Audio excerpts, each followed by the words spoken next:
guys, I'm back with another RPG hate episode. So in the last episode I made a very brief mention of me absolutely hating people playing to win in a role-playing game, and this is precisely what this episode is about.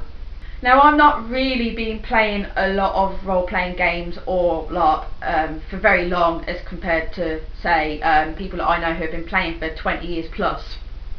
And I certainly don't play as diverse a range of games, and I don't really go into as immersive as some people. I would say I think it's about 7 years that I've actually been playing the occasional role-playing game or LARP.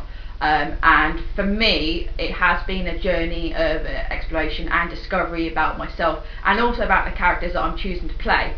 My first character, which I think I mentioned in the first RPG video that I did, was a vampire character who was very moral and very focused on redemption, and also it kind of opened me up to the idea of kind of more of a story rather than the idea of playing the game simply to win. And at the start I actually was genuinely terrified of losing my character, but in the end, I think it was about 2.5 years that I played Alex, I decided to retire the character, which was when I had my first character death, but it was a kind of plot-led death, which I thought was really satisfying, and it was a really nice conclusion to the story. Now, I tend to play characters who are quite moral normally. I have played sort of chaotic evil at times, however I do kind of don't tend to stray away from the kind of ultimately good to some degree. Maybe not lawful good. I wouldn't say my current harp character is lawful good in any way possible, because she doesn't really like Lion's Law, but you know, I tend to go for fairly nice characters who don't really go out to kind of shiv people over often. However, I have noticed, certainly in the 7 odd years that I have been occasionally playing, that there is a type of player who really does piss me off, and that is the power gamer or the munchkin. Now, ultimately the power gamer is aiming to get as powerful, hence the name, as they can, either through political power if they're maybe a social or political character, through martial prowess if they are a combat character, and ultimately they want to be pretty much the king of the hill. And I think if the actual character concept for that is what they want to do, then that's fine.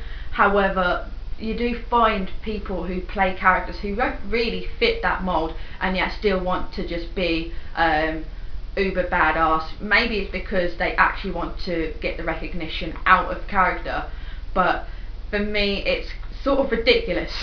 For one thing, I don't really get the idea of actually playing to win, because certainly in a LARP you're either going to retire your character and get them off into the sunset, or they're going to get killed, and that's pretty much the same with tabletop, unless there's some kind of weird plot driven thing or something that you've agreed with GM. I pretty much found with a lot of role playing games that certainly if you have a really good background behind it and you've got a good GM who is really invested in creating a really good story for the players and the characters, that the journey in the role playing game, either tabletop or LARP, makes it that much more worthwhile than just going towards an end goal of having all the loot or the gold or the XP.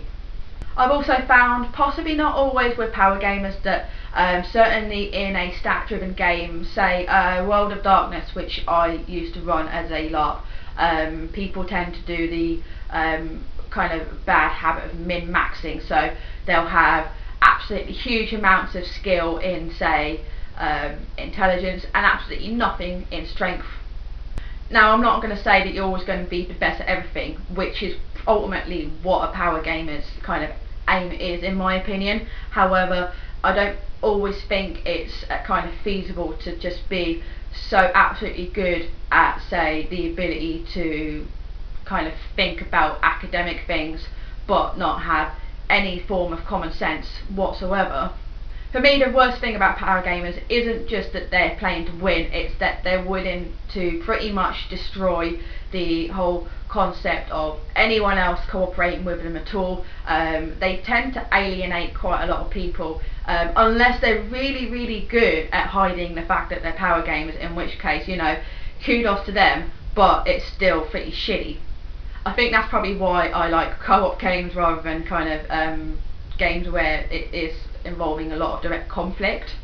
Now, aside from the fact that power gamers do try to trample everyone in their quest to get whatever they want, it does in a way destroy not only the group dynamic, particularly if you're doing a dungeon crawl game such as D&D, where you're actually having to work as a group to kind of accomplish a goal. Having someone who is all out there to get the glory and maybe isn't looking out for anyone else, because that can happen, won't really get you many friends, that's for sure. And also, I don't think it's particularly fun ultimately for the power gamer themselves, because I don't think it could be really good to always have all of this success and then see everyone else possibly lying dead on the floor at that point. However, that's my take on things, and that's my little rant over. So my questions for players and GMs today are: what kind of experiences have you had with power gamers and how have you dealt with them? Do you think there are actually any advantages to having power gamers in a group? If you do, what are they? As always, leave your comments in the box below. Feel free to subscribe to this channel and like, share, and also leave a comment on the Facebook page. And thanks for watching.